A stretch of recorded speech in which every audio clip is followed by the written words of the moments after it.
자, 2부 첫 순서는요. 앞서 1부에서 예고해드렸다시피 김정은의 일발장전으로 시작을 해볼 텐데요. 1부에 이어서 MBN골드 김영민 매니저 함께 하시고요. 그리고 또 하이투자증권 투자솔루션팀 이동근 부장님 나오셨습니다. 어서 오세요. 네. 자, 그러면은 본격적으로 일발장전 이야기 좀 해보도록 하겠습니다. 자, 오늘 제가 준비한 이야기 종목은 바로 빅히트입니다. 앞으로가 더 기대되고 있는 그런 기업으로 제가 꼽아봤는데요. 뭐 최근에 시장에서 경기 민감주에서 뭐 건설, 자동차, 반도체, 화학, 은행 그리고 콘텐츠 플랫폼에 대한 성장주의 움직임까지 활발하게 이루어졌고요. 또 여기에 엔터주 중에서는 유독 빅히트의 움직임이 다시 두드러지고 있습니다. 대형 엔터사 중에 영업이익, 매출액, 시가총액까지 모두 1위를 휩쓸고 있는 빅히트고요. 이 상장날의 개장은 참 아픔이 있었습니다. 따따상을 노리다가 바로 내리막길로 한동안 수면 아래로 잠잠하게 내려갔습니다. 그만큼 보호해소 물량이 상당히 많았고 이 물량을 소화하는 과정이 지난하게 길었던 종목입니다. 그런데 최근에 좀 달라진 모습을 나타내고 있습니다. 이 상장을 하면서 이제 빅히트 입장이 플랫폼사로 도약을 하겠다라는 것이었는데요. 단순 엔터사가 아니라 이 엔터의 아티스트를 또 하나의 콘텐츠 IP로 재승화를 시키면서 플랫폼과 콘텐츠 개발까지도 확장 행보를 이어가겠다는 거죠. 그 증명을 하듯이 최근에 네이버 그리고 YG 플러스와 협업을 맺으면서 또 자체 플랫폼인 위버스의 확장세도 더 두드러지고 있습니다.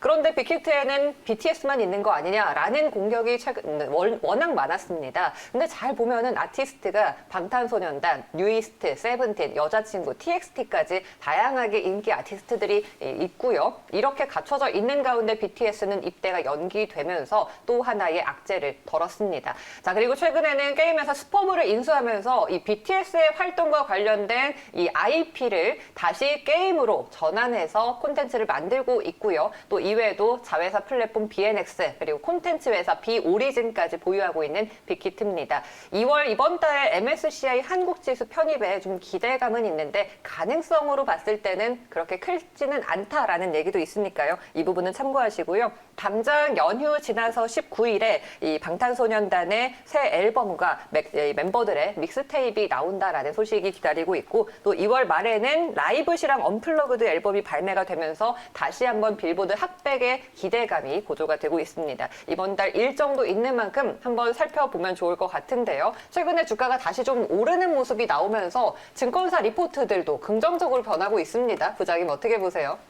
사실 이제 그 네이버하고 이제 YG 플러스와의 어떤 그런 협업 관련돼서 굉장히 좀 특이한 그 점 중에 하나가 이제 그 내용을 보면은 사실 이제 보통 일반적으로 이제 그 플랫폼 사업자, 거대 플랫폼 사업자들이 좀 이제 그 막강한 자본력을 가지고 컨텐츠를 좀 이제 이게 좀 약간 이런 표현이 적당한지 모르겠지만은 좀 이제 컨텐츠를 좀 이제 가지고 오는 그래서 이제 인수를 하는 이런 형식의 보통 이제 딜이 일반적이었는데 네. 요번 딜에는 되게 특이한 게 네이버가 이제 그 직접적으로 개발한 그 V 라이브라는 그 이제 컨텐츠가 있어요. 콘텐츠 앱이죠. 이게 뭐냐면 이게 유튜브하고 좀 비슷한 구조를 가지고 있는 건데 사실 네이버가 이를 통해서 사실 엔터테인먼트 관련 사업들을 이 V 라이브 쪽으로 했습니다. 이제 기존에 뭐 그 가수라든가 아티스트들의 뭐 이제 그 라이브라든가 또는 뭐 이제 그 어떤 이런 이를테면 유튜브처럼 이런 방송이라든가 이런 쪽으로 이제 전문적으로 했는데 이런 브이라이브 자체를 갖다가 빅히트가 인수한 거예요. 네. 굉장히 특이한 딜입니다. 어떻게 보면은 이게 그만큼 이제 이 네이버 입장에서도 좀 더 이런 그 컨텐츠 쪽을 잘할 수 있는 쪽으로 사업을 넘겼다. 저 이렇게 표현을 하고 싶어요. 네이버가 투자를 하면서 이런 어떤 그런 사업에 재조정을 했다는 표현을 쓰고 싶은데 그만큼 이제 지금 빅히트가 가지고 있는 이런 컨텐츠 경쟁력이라든가 이런 부분을 좀 인정을 해준 부분들이 아닌가라는 생각이 들고요. 또한 이제 YG 플러스 같은 경우도 단순히 이제 뭐 협업의 단계가 생각보다 굉장히 그 깊은 단계입니다. 무슨 얘기냐면은 향후에는 뭐 블랙핑크라든가 이러한 그 YG 아티스트들의 이런 뭐 관련된 이런 그 뭐 동영상이라든가 이런 부분들을 그 지금 이제 빅히트가 가지고 있는 위버스, 네. 그러니까 자회사인 BNX가 이제 위버스로 아예 이름을 바꿀 거예요. 그러면서 이제 이 위버스를 통해 가지고 이제 송출을 하는 뭐 이런 식의 이제 어떤 블랙핑크도 입점했어요. 그렇죠. 그러니까 네. 그런 식이죠. 그러니까 그런 거죠. 그러니까 블랙핑크가 입점시키는 거죠. 사실 이게 과거 같으면은 상상이 안 되는 거예요. 맞아요. 다른 그 회사의 아티스트를 갖다가 그러니까 협업의 단계가 제가 깊다고 말씀드리는 네네. 이유가 그래서 이런 말씀 드리는 거예요. 그만큼 이제 그 지금 어떻게 보면은 이 공동의 목적이 그런 거죠. 그러니까 좀 더 이 플랫폼을 키워서 그러니까 뭔가 좀 더 이제 높은 경쟁력을 가지고 더 나아가서는 뭐 이제 글로벌 사업자 일이 여기까지도 보고 있는 거겠지만은 어쨌든 간에 그런 초기 단계가 좀 시작이 됐다. 뭐 제가 이제 이 자리에서 빅히트와 관련된 얘기를 하는 게 이게 몇 번째인지 모르겠어요. 사실 굉장히 빅히트 관련된 말씀을 많이 드렸는데 뭐 똑같은 얘기를 드릴 수밖에 없습니다. 그래서 이제 결국 빅히트의 관건은 좀 두 가지라고 생각을 해요. 하나는 이 위버스가 앞으로 과연 기대만큼의 어떤 그런 위치까지 갈 수가 있느냐의 여부고 이제 시작을 했기 때문에 두 번째는 뭐 이제 앵커께서 아까 말씀하셨지만은 BTS 후속 아티스트들이 빨리 올라와야 돼요. 그쵸. 뭐 이제 네. 소스뮤직을 인수해서 여자친구 앨범을 내고 뭐 이제 투모로우 바이 투게더라든가 뭐 세븐틴이라든가 이런 그 후속 아티스트들을 지금 열심히 그 메이킹을 하고 있는데 아직까지는 이 빅히트에서 차지하는 매출의 90% 이상은 BTS에서 나옵니다. 그건 뭐 어쩔 수 없는 거예요. 그렇기 때문에 얼만큼 그 간극을 좁힐 수 있느냐가 저는 앞으로 이 빅히트가 주가가 더 이제 길게 많이 갈 수 있는 가장 중요한 포인트가 아닌가 이런 말씀을 드릴 수 있을 것 같습니다. 제가 어제 이 빅히트의 주가가 빠지지 않았다면 오늘 이렇게 일발장전에 빅히트를 갖고 나오기 조금 부담스러웠을 것 같은데 마침 시장이 흔들리면서 그래도 눌려줬기 때문에 다시 한번 쳐다보자라고 의미해서 가져왔습니다.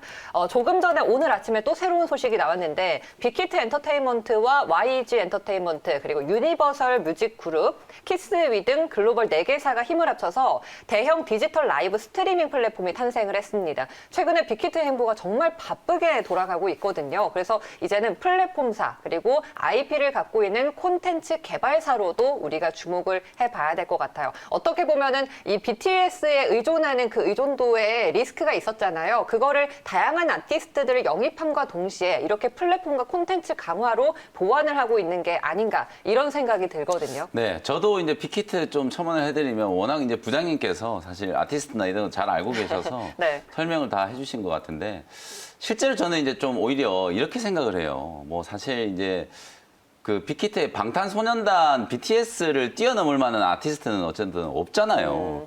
이제 후속적인 아티스트를 이제 키운다는 게 사실은 제가 볼 때는 결국은 이제 BTS의 그늘 아래 있을 수밖에 없고 사실 제가 이제 조금 전에도 뭐 저희끼리 이제 농담 삼아서 그런 말씀 드렸지만은 SM 엔터테인먼트의 슈퍼주니어라는 그룹이 있잖아요. 그 그룹이 지금 어쨌든 공식적으로 해체를 안 하고 거의 20년 가까이 활동하고 있거든요. 그 BTS의 어떤 IP를 그렇게 이제 활용하면 저는 빅히트 엔터테인먼트는 뭐 역시나 그 제대로 된 가치를 평가받을 수 있는 가능성이 상당히 높다라고 보거든요. 어쨌든 방탄소년단을 뛰어넘을 수 있는 아티스트를 발굴하는 건 상당히 좀 힘들다. 그러면 이 방탄소년단의 가치를 얼마나 좀 극대화시키느냐. 그쵸. 이게 또 가치를 그렇죠. 되죠. 기업 가치의 이제 좀 결정적인 부분이라고 보기 때문에 방금 우리 부장님께서도 이제 잘 설명을 해주신 것처럼 정말 최근에 있었던 이 딜이 상당히 좀 놀랄만한 딜이라는 게 어찌 보면은 네이버가 이제 야심차게 준비했던 이 브이라이브라는 이 플랫폼을 그대로 넘겨주고 그 넘겨주는 대신에 이제 BNX 이제 자회사의 지분을 한 4천억 정도 이제 투자를 해가지고 한 49% 정도 이제 지분을 인수를 한 거잖아요. 그럼 결국에는 왜 네이버가 이제 그런 선택을 했는가? 본인들이 이제 정말 잘 나가고 있는 이 브이라이브 플랫폼 사실 정말 많은 아티스트들 연예인들이 이제 출연해가지고 1인 방송을 하기도 하고 라이브 방송을 많이 했었잖아요. 근데 왜 굳이 이 잘 되고 있는 플랫폼을 빅히트에 넘겼을까? 이걸 이제 생각을 해보면 방탄소년단이 브이라이브에 나올 가능성이 없다는 거지. 위버스라는 플랫폼이 있기 때문에 방탄소년단을 좀 데리고 오고 싶은데 방탄소년단을 출연을 시키려면은 플랫폼을 그냥 넘겨주고 방탄소년단과 합작을 해가지고 그냥 컨텐츠를 만드는 방법. 그게 이제 네이버 입장에서는 가장 현실적인 이제 방법이었다라고 보거든요. 그래서 이제 그런 차원에서 봤을 때 그만큼 이제 이 방탄소년단의 가치가 네이버가 이제 인정을 할 정도로 무려 이제 4천억을 이제 배팅을 할 정도로 방탄소년단을 데려오는데 이제 기회비용으로 4천억을 쓴 거거든요. 그런 식으로 이제 생각을 해봤을 때 이제 더 이상 빅히트가 단순히 이제 방탄소년단만의 어떤 그냥 엔터 기획사가 아니라 그야말로 이제 어마어마한 컨텐츠와 이제 IP를 보유한 그야말로 이제 컨텐츠 플랫폼 기업이 될 수 있다. 이렇게 이제 생각을 해보시면 상당히 좀 긍정적인 의미가 이제 좀 나타난다라고 볼 수 있을 것 같고요. 그래서 이제 빅히트 엔터테인먼트는 사실 뭐 제가 생각했을 때는 충분히 추가적인 상승 여력이 있고 그리고 이제 MSI 이제 분기 변경과 관련된 이제 수급적인 이슈. 이게 가능성이 큰가요? 그렇죠. 그게 저는 이제 가능성이 좀 높다라고 보는 게 그래요? 왜냐하면 이제 시가총액이라든지 그 유동 물량이라든지 이런 것들을 이제 감안해봤을 때 만약에 이제 편입이 좀 된다면 사실은 이제 편입된다라는 이슈로 주가가 더 올라간다기보다는 오버행 이슈가 이제 좀 해소되는 거죠. 굳이 매도할 이유가 없다는 거지. 네, 이제 네. 보호예수 기간이 이제 풀리는 기관들의 물량이나 이런 것들도 뭐 좀 더 들고 있을 수 있는 그런 이제 유인이 될 수 있는 거기 때문에 만약에 이제 편입이 된다면 수급적으로는 저는 상당히 좀 긍정적인 이슈다. 그렇게 말씀을 좀 드리겠습니다. 네. 자, 빅히트가 JYP나 YG, SM 등 대형 엔터사들과 어깨를 나란히 하는 게 아니라 어느 순간부터 이렇게 자꾸 네이버와 플랫폼사들과 이제 견주어서 이야기가 나오기 시작했습니다. 최근에 뭐 주가도 네이버와 빅히트가 약간 연동해서 같이 가는 움직임도 최근에는 좀 나타났었는데 앞으로 행보를 좀 같이 보면 좋을 것 같고요. 우리 이 제목에 주가와 함께 끊임없이 진화하는 기업을 저는 이제 빅히트로 찾았는데 부장님은 또 다른 종목을 찾으실 수 있을까요? 사실 이제 오늘 뭐 빅히트가 지금 메인이니까 네. 빅히트하고 이제 연관 이게 가지를 쳐야 될 것 같은데 그럼 이제 뭐 네이버 이제 방금 말씀해 주셨지만 네이버, 네이버는 네. 지금 어떻게 보면은 저는 뭐 그 플랫폼으로서 역할을 점점 더 잘하고 있는 회사가 아닌가라는 생각이 제가 들어요. 일발장도 지금 이제. 하루 더 하면 네, 네이버를 그렇죠. 가져오려고 했거든요. 사실 이제 네이버는 이제 주가도 최근에 흐름도 굉장히 좋고 무엇보다도 지금 협업을 하고 있는 그런 그 어떤 분야라든가 아니면은 그 어떤 협업의 주체라든가 이런 부분도 굉장히 잘 김영 매니저께서도 말씀하셨지만 굉장히 잘 픽을 잘해요. 이런 그 어떤 아이디어 차원이라든가 또는 이제 이런 그 협업의 어떤 그 이제 레벨이라든가 네. 이런 부분들을 굉장히 지금 잘 골라내서 뭐 지난번에 아시겠지만은 캐나다의 그 가장 큰 그 왓패드, 웹소설 기업. 업체를 네. 하고도 이제 거기다 투자를 하고 이런 식의 어떤 그런 그 지분 투자 굉장히 잘하고 있다는 생각이 들고요.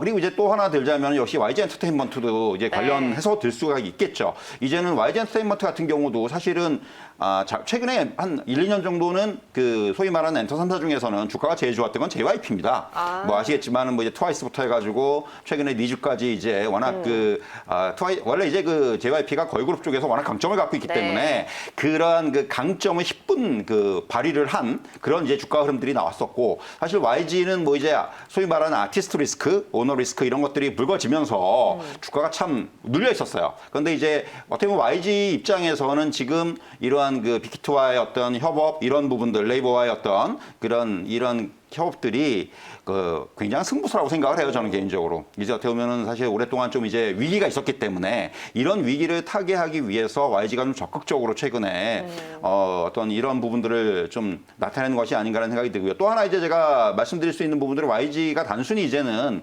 어떤 뭐 그 엔터테인먼트, 연예기획사 이런 차원이 아니고 이제 SM도 사실 그런 쪽으로 미리 갔거든요. 무슨 얘기냐면 SM이 이제 SM CNC를 통해 가지고 드라마 제작이라든가 네. 예능 제작을 하기 시작을 하고 그런 쪽에서 이제 수익을 내기 시작을 했다는 거예요. 이제 YG도 그런 쪽으로 이제 진출하기 시작을 했어요. 이번에 이제 뭐 중국 IP를 원작으로 해서 제가 알기로 이제 TVN의 그 방영 목표로 해서 제작 중인 드라마가 있습니다. 네. 이제 이런 부분, 그러니까 YG도 이제 이런 뭔가 제작 쪽에 손을 대기 시작을 했다는 점에서 결국 이제 처음에는 이렇게 뭐 이제 그 아티스트들을 발판으로 해서 우리가 이제 어떤 올드 패션의 어떤 연예 기획사로 시작을 한 회사들이 이제는 하나 둘씩 제작 플랫폼 전문 회사로 네. 점점 이제 그 발전을 해나가고 있다는 거죠. 어떻게 보면 오늘 이제 제 주제처럼 주가와 함께 끊임없이 진화하는 기업의 어떤 이러한 그 맥락에 굉장히 잘 맞아떨어지는 기업들이 아닌가라는 생각이 듭니다. 그래서 저는 YG도 좀 이제 올해는 네. 조금 더 눈여겨볼 필요가 있다. 이런 말씀 드릴 수가 있을 것 같아요. 네, 좋습니다. 김영민 매니저는 네. 그 아프리카 TV 얘기를 좀 해주시면 좋을 네, 것 지난주에 같아요. 제가 네. 아프리카 TV 얘기했었는데 주가가 좀 샘날 정도로 너무 세게 올라가가지고요. 이 종목이 이렇게 갈 수 있었는지 모르겠어요. 그러니까 사실은 네. 이제 아프리카 TV가 이제 드디어 이제 시가총액이 이제 1조 원이 넘어갔거든요. 그러니까요. 어저께까지 또 급등이 좀 나오면서 거의 뭐 3, 4거래일 연속으로 주가가 상당히 좀 고공행진을 했거든요. 그야말로 이제 진화하는 기업의 대표적인 어떤 플랫폼 기업이라고 볼 수 있겠죠. 오늘 나온 뭐 보고서를 보니까 전 세계에서 가장 저평가되어 있는 방송 콘텐츠 기업이다. 뭐 이런 평가가 나올 정도로 시총이 이제 1조가 넘어갔으나 여전히 저는 추가적인 상승 여력이 남아있다. 그래서 오. 아프리카 TV는 뭐 한 10만 원대까지도 10만 원. 추가적으로 한번 슈팅이 한번 나올 수 있지 그래요? 않을까. 뭐 물론 단기간에 워낙 좀 급하게 올라왔기 때문에 뭐 일부 뭐 가격 조정이 조금 있을 수는 있겠지만 네. 뭐 10만 원 정도까지는 추가적인 상승이 충분히 가능하지 않을까. 이제 그렇게 생각을 하고요. 오늘 이제 말씀드리는 결국 이제 이런 연예 기획사 말 그대로 이제 전통적인 개념이었던 연예 기획사 엔터 기업들이 사실 이거는 이제 생존을 걸고 사활을 이제 하고 있다라고 저는 보여지거든요. 어찌 보면 단순히 단순히 이제 연예인들, 아티스트를 매니지먼트 하는 걸 가지고는 더 이상 이제 지금 이 수익성이 한계가 이제 다다랐다라고 이제 생각을 하기 때문에 다양한 이제 컨텐츠 발굴 그리고 이제 플랫폼 기업으로서 어떤 변신 이런 것들을 이제 적극적으로 추진하고 있다라고 생각이 좀 들거든요.